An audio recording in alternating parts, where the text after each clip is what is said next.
After that, what happened, the entire Indians were very angry, and in the same year what happened, uh, the particular 1918 World War One over, na? Remember, World War One started in 1914 and it was over in 1918, and whatever treaties, agreement took place, that took place in 1919. So in 1919, one country was there which was known as Ottoman Empire, है ना? So Ottoman Empire lost the World War One, and that is why Britishers has imposed penalty over Ottoman Empire, that the Khalifa, the leader of the Ottoman Empire, will be removed from his post. Okay, no problem, he will be removed. But the problem was, the Khalifa was not only the political leader of the Ottoman Empire, but he was also the religious head of not only the Ottoman Empire, that is today it is known as Turkey, but it was the religious head of the entire Islamic world. So once he was removed from his post now, then the entire Muslim from the entire world was very angry on the Britishers. Okay, so that particular one episode of the Ottoman Empire, Khalifa, was taken as an opportunity by Gandhiji. As you all know, Gandhiji was an advocate by profession and he was having very sharp brain. So he looked it as an opportunity to unite both Hindu, Muslim as well as other communities together, because as you all know, because of Jallianwala Bagh massacre, the entire nation was very upset. And when this Khalifa episode took place, so Muslims also became very angry on the Britishers. So that is why the Gandhiji as well as two Muslim brothers were there, who was known as Muhammad Ali and Shaukat Ali. They both have combined together, and they thought to start one movement which will be known as Khilafat movement, है ना? So Khilafat movement will be against the decision by Britishers to remove Khalifa from their post. Okay, so I hope this Khilafat movement is clear to all of you. After that, now you come in 1920. Fine. So in 1920, what happened, that the month was of September. Okay. So September month was going on, and in this September month, where the Calcutta session was there of Indian National Congress in the September 1920, in which for the first time it was decided that there should be one movement where we can launch this Khilafat movement as well as this non-cooperation movement. Okay, how this non-cooperation movement idea came?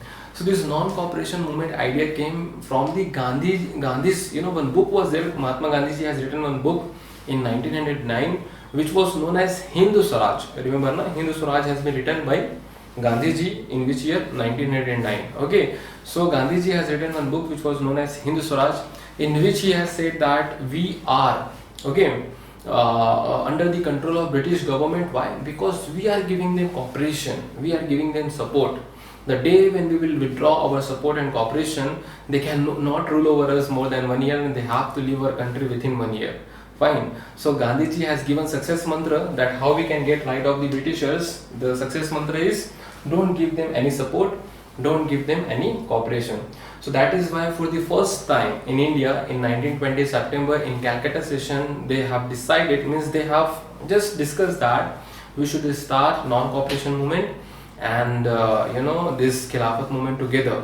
And finally in 1920, that is the Nagpur session of December in the month December, they have conducted Nagpur session in 1920 December, where officially they have decided that they will go for non-cooperation movement plus Khilafat movement, है ना? So finally when it is started, this decision has been taken place December 1920, and it is started from January 1921. Okay, so remember this non-cooperation movement started from 1921 and it will be there to 1922. Non-cooperation movement, I am telling to you all. Okay, so I hope this is clear to everyone. Now here in this non-cooperation movement, we will not give them any cooperation. We will boycott everything. We will boycott their clothes, we will boycott their products, we will boycott everything what things belong to Britishers, and we will also boycott their elections, है ना? So when we were willing to boycott elections now, so some members within the Congress were not agree to boycott elections because they wanted that we should fight election. After fighting election, we should come into the power, and after coming power, we should protest against the Britishers with more powerful voice, है ना? So they were thinking like that.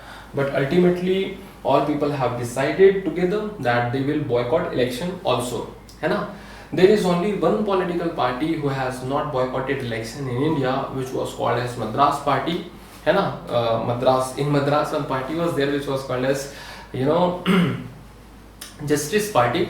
And the Justice Party is the party of non-Brahmins, and Justice Party was thinking that throughout the past, throughout the present, you know, all the time Brahmins were in power, and this is high time that when they have boycotted the election, we should fight the election and we should come into the power, you know. So that is why they have they have participated in the election, and it was a single party. So you must remember, this question also comes that which party participated in the election during the non-cooperation movement. So party name is Justice Party, from which place? Madras. Okay, so I hope you will remember this. And now let's talk about the non-cooperation movement. So beta, this non-cooperation movement, you can see this from multiple angle, like how this non-cooperation movement taken in countryside, how this has taken in urban areas, how this has taken in tribal areas, and how this has taken in plantation sites, है ना. So one by one I'll explain you everything, you please watch it. So first of all, we'll start from the which place? We will start from the urban areas. Okay, so let's start from the urban areas. So in urban areas, teachers have stopped going to the universities, schools, colleges, and students have also boycotted universities, schools and colleges, है ना. Apart from that, we have a number of other professionals like advocates. They have also stopped practicing in the courts and judiciary. Apart from that, so many other professionals were there. They have also boycotted their particular job, the government job. They have boycotted. So many people were there who have boycotted their titles also. So in this way, people were protesting in the urban areas. And in urban areas, they have also boycotted the foreign goods, and they have also burned the foreign goods in huge bonfire. And that is all the response which was coming from the urban areas. Fine. And since we have boycotted the foreign goods, it was giving huge economic loss to the Britishers. The study shows that almost 50% of the import has been reduced from the Britain. You can understand, 50%. Suppose if you were importing 100 crore rupees of product, then it came down to 50 crore rupees. So that type of effect we have given to the Britishers, economic loss we have given to the Britishers, which was the big victory for Indians, है ना. After that, I'll tell you about the countryside. So in countryside, in village areas, the main enemy was not Britishers directly, because in a countryside, you all know, the farmers are basically living, है ना, the peasants are living. So basically, these peasants were also divided in two parts: the rich peasants, the poor peasants, है ना. So the poor peasants were exploited a lot by the rich peasants, by the zamindars, by the moneylenders, and that is why for small and for poor peasants now, the biggest enemy was those the big landlords, the big farmers, and the moneylenders. They were the big enemies for small peasants, poor peasants. Okay, so one very big name was there in this particular area, which was known as Baba Ramchandra. So Baba Ramchandra has organized the entire movement of the peasants, as well as in 1920 he has also formed one very important organization which is called as Awadh Kisan Sabha. And this Awadh Kisan Sabha has been started and has been formed by the Baba Ramchandra with the help of Pandit Jawaharlal Nehru. So this you must remember, this also comes, that is Awadh Kisan Sabha. Okay. Apart from that, I should also tell you one thing, that in this particular movement now, Nai and Dhobi have also given great support, because Nai and Dhobi, Nai means what? The barber, है ना, and Dhobi means washerman. So Nai and Dhobi, these communities have also given great support to this entire movement, and they have said that they will not give their services to the landlords, to the moneylenders, and to the rich peasants. So this you must remember about the countryside.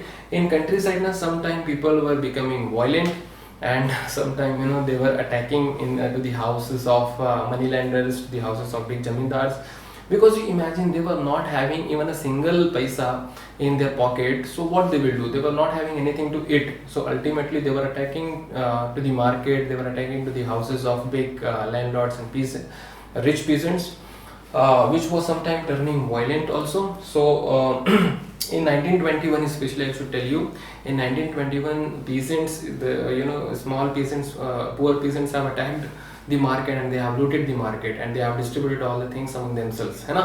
So this type of things were visible in the countryside. Now we'll discuss about the tribal areas.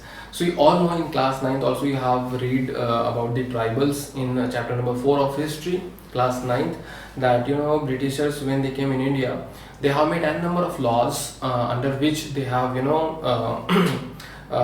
indirectly, directly removed tribals from their home, that is forest, है ना. They have brought Forest Act, they have brought a number of other laws through which now these tribal people cannot use the forest resources easily. They cannot live in the forest very easily. They cannot use the forest land for the pasture purpose, for the grazing purpose, for their animals. So that is why tribals were very angry with the Britishers, and they were considering Britishers as Dikus, Daku, है ना. This type of title they have given to the Britishers. And one such great personality was there from the Andhra Pradesh region, from the Godem Hills, which was known as Alluri Sitaram Raju. You always remember his name, Alluri Sitaram Raju. Alluri Sitaram Raju was master in guerrilla warfare technique. Guerrilla warfare technique doesn't mean that you will bring gorilla and you will attack on the Britishers with the gorilla. No. What is the meaning of guerrilla warfare technique? That you will hide yourself under the ambush. Ambush means the hidden jhadiyan under which you will hide yourself. So within this ambush, you will hide yourself, and when the Britishers are coming now, suddenly with full force, with full speed, you are attacking on the Britishers, so that they will not get even a single second, and within a short period of time you will attack on them and you will finish their chapter. Fine. So this type of technique is known as guerrilla warfare technique. And Alluri Sitaram Raju was master on it, and he was practicing this particular technique in Godem Hills, है ना. So I hope you remember. Alluri Sitaram Raju was respecting a lot Gandhiji. He was very much agree with the Gandhiji's thought of boycotting the British goods, but he was disagree with Gandhiji on one point, that Gandhiji was the believer in non-violence, whereas the Alluri Sitaram Raju was thinking that violence is the path to achieve the independence, है ना. So these two ideologies were there, but their target was same, that is freedom. I hope this is clear from the tribal areas.